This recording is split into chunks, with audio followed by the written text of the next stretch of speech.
Ngài yêu con, giữa muôn người Ngài đã chọn con. Xin dùng con theo ý của Ngài, làm tay chân cho người què cụt, cùng làm tai cho người bị điếc. Xin dùng con theo ý của Ngài, làm đôi mắt cho người bị mù, làm tiếng kêu cho người bị oan. Chẳng phải con đã chọn Ngài, nhưng chính Ngài chọn con trước đó.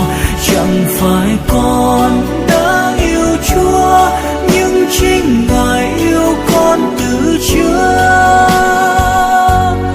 Từ lúc con chưa biết yêu Ngài, từ lúc con chưa nhận biết Ngài, Ngài yêu con, giữa muôn người Ngài đã chọn con. Xin gửi con đi tới mọi miền, để đem cơm cho người nghèo hèn, và tặng nước cho người còn khát. Xin gửi con vào khắp muôn nhà, tặng thuốc thang cho người bệnh tật, tặng chiếu chăn cho người lạnh co. Chẳng phải con đã chọn Ngài, nhưng chính Ngài chọn con trước đó. Chẳng phải con đã yêu Chúa, nhưng chính Ngài yêu con từ trước. Từ lúc con chưa biết yêu Ngài, từ lúc con chưa nhận biết Ngài, Ngài yêu con, giữa muôn người Ngài đã chọn con.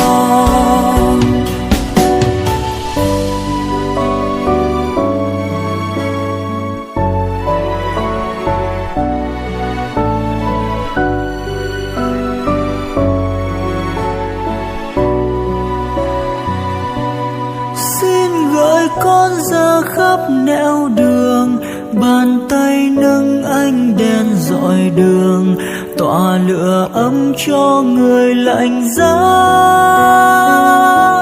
Xin gửi con ra khắp nẻo đường, cảm thông chia vui buồn phận người, và sớt chia cho đời niềm vui. Chẳng phải con đã chọn Ngài, nhưng chính Ngài chọn con trước đó.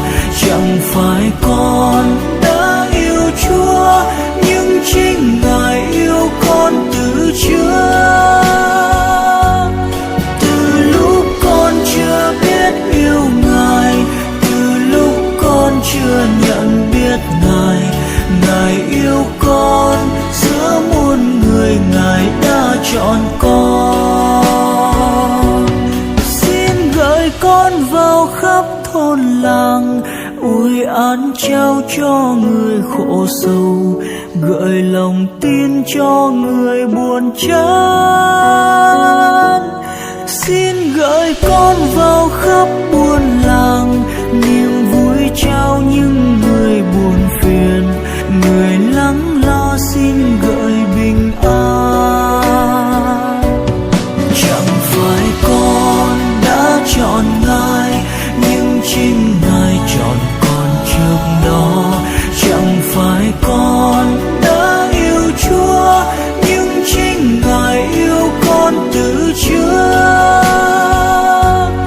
Từ lúc con chưa biết yêu Ngài, từ lúc con chưa nhận biết Ngài, Ngài yêu con, giữa muôn người Ngài đã chọn con.